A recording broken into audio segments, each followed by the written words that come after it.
Jungle. Assalamualaikum warahmatullahi wabarakatuh. Perkenalkan, nama saya Muhammad Gusti Wahid Dan saya EF Saifullah. Kami dari jurusan Teknik Komputer dan Jaringan.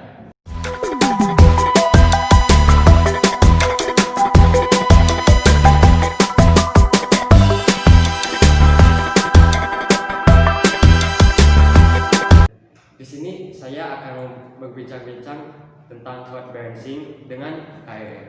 KRF, apa itu load balancing? Nah, di sini ada yang namanya load balancing, di mana suatu metode untuk membagi beban suatu server menjadi dua atau lebih dari server. Nah, untuk apa itu menggunakan load balancing? Supaya load balancing ini antara dua server tersebut bisa seimbang agar server tidak mengalami berlebihan beban saat menerima request dari sesuatu kliennya. Nah, di sini metode ini digunakan untuk mengoptimalkan sebuah server agar server tersebut tidak mengalami overload. Maka dari itu kita harus melakukan load balancing. Apakah itu akan menambah sebuah bandwidth untuk jaringan tersebut?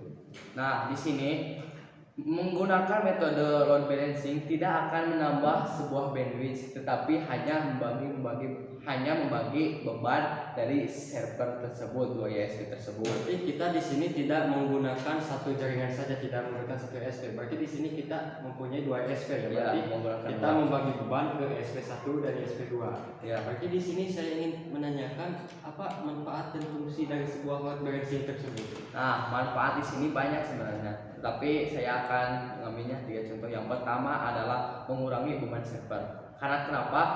Request dari klien tentu akan membuat overload dari server tersebut. Maka kalau server tersebut mengalami overload, maka laptop tersebut akan down, gitu maksudnya.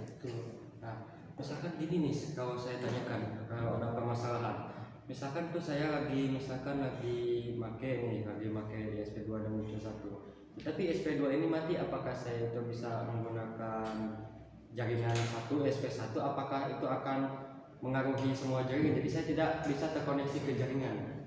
Nah, di sini load balancing itu kan ada 2 ISP atau lebih. Jadi di mana kalau ada 3 server, salah satunya ada yang mati, maka data tersebut akan membackup dari ISP 1 atau ISP 2. Karena kan ISP 3-nya mati, nah ISP 1 dan ISP 2-nya akan membackup data tersebut, sehingga klien dari yang mengakses ke web akan full time memasuki webnya. Selain membagi beban, apakah saya itu bisa membagi-bagi kerja ke ISP 1, ISP 2? Misalkan saya itu ISP 1, saya itu pengen searching, misalkan ISP 2 itu saya pengen digunakan untuk game, apakah itu bisa seperti itu atau tidak? Sebenarnya bisa, karena kan kita menggunakan 2 ISP atau lebih. Nah, contoh kita mengambil 2 ISP. Yang satu kita mau itu ingin searching membuka web server. Nah, kita yang mau masuk ke web atau linknya, kita bisa menggunakan ISP satunya. Dan yang kedua kita menggunakan ISP 2. ISP 2 itu bisa untuk nge-game. Jadi intinya yang ISP 1 bisa digunakan untuk searching, membuat log atau apa. Nah, yang kedua bisa ISP 2-nya bisa untuk nge-game atau yang lainnya gitu.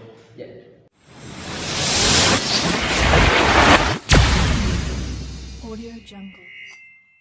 Terima kasih KF atas waktunya dan bincang-bincang tentang load balancing, tentang ilmunya. Ya, sama-sama. Setelah berbincang-bincang ini, di sini saya akan menjelaskan tentang konfigurasi load balancing.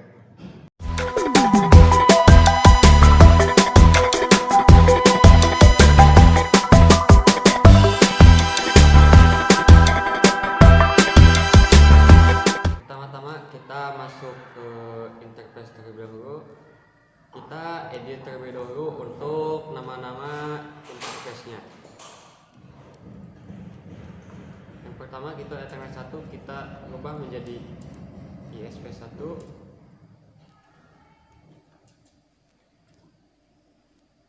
Klik apply. Dan kita ISP 2 menggunakan wireless, kita ini bawakan terlebih dahulu dan kita double klik. kita rubah menjadi ESP2. Dan Ethernet yang terhubung ke komputer kita rubah menjadi client. Kita apply. Di sini saya merubah interface terlebih dahulu agar memudahkan kita ketika konfigurasi. Sekarang kita membuat IP address terlebih dahulu. Kita buat IP address yang terhubung ke klien, ke komputer. Kita buat IP address 192.168.2.1. Dan kita pilih interface-nya ke klien. Klik apply. Oke. Di sini kita sudah buat IP address-nya. Sekarang kita klik wireless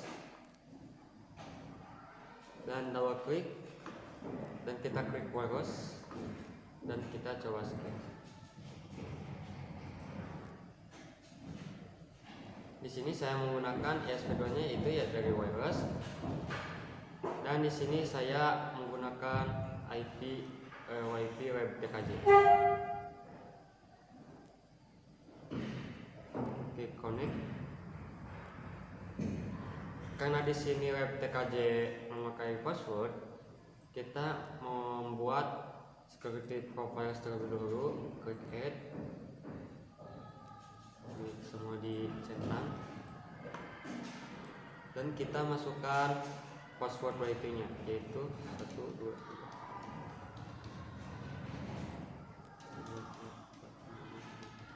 Klik apply. Oke. Kita kembali ke WiFi interface, coba klik, dan kita ubah security profile-nya menjadi profil 1 yang kita buat tadi. Klik apply. Klik OK. Di sini sudah terdapat error yaitu running, berarti sudah terkoneksi ke jaringan WiFi tadi. Sekarang kita pergi ke DNS, kita masukkan DNS servernya.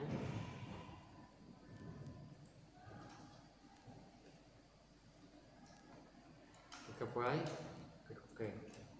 Sekarang kita membuat DHCP server terlebih dahulu.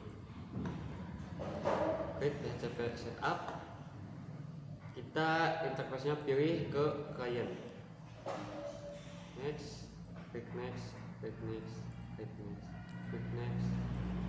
Oke. Di sini kita sudah buat DHCP servernya. Sekarang kita membuat DHCP client.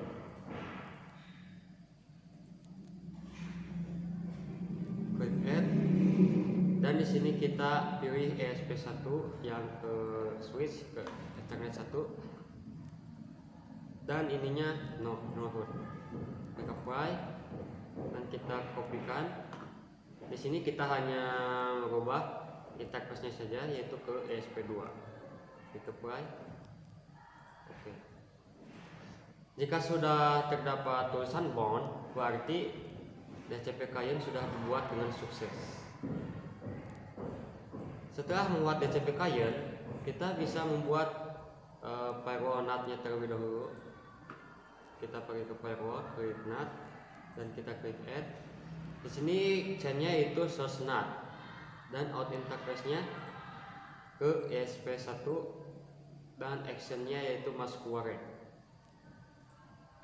Kita apply dan kita kopikan lagi, dan kita hanya mengganti out interface-nya saja, yaitu ke ESP2. Apply.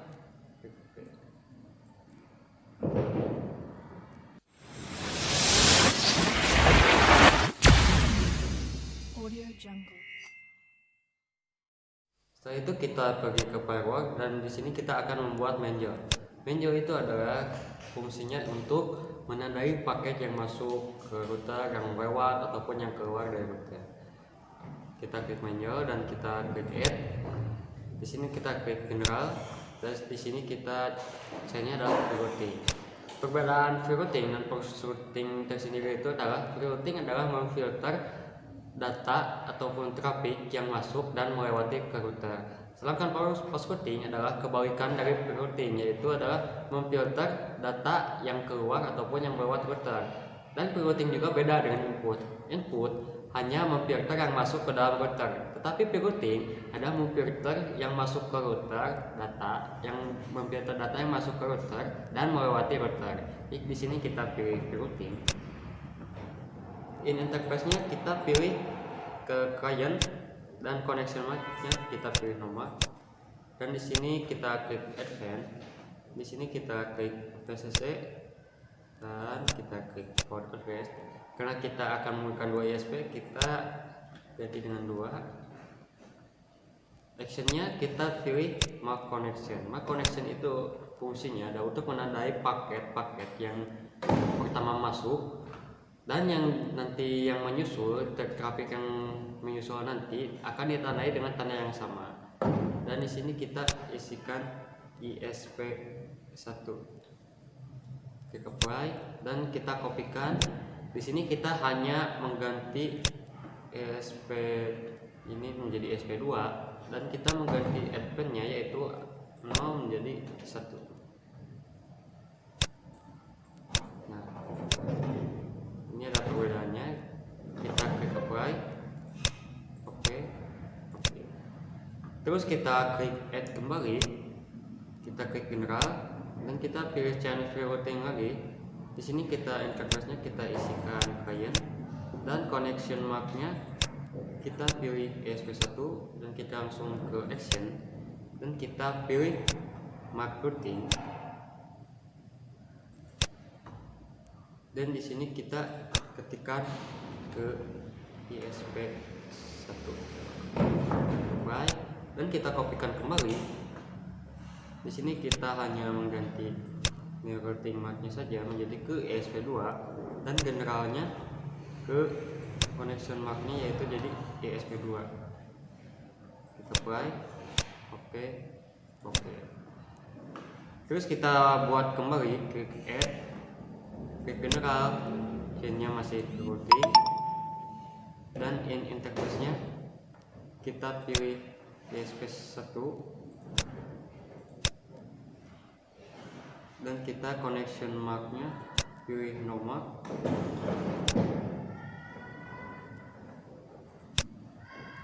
Klik action dan actionnya kita pilih mark connection dan new connection mark-nya kita pilih ISP1 dan klik apply dan kita kopikan kembali, kita ganti jadi ISP2 dan kita klik general.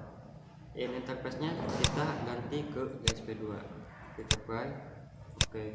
Di sini kita sudah membuat 6 manual. Yang ini 2, yang 4 dan 5 kita pindahkan ke atas.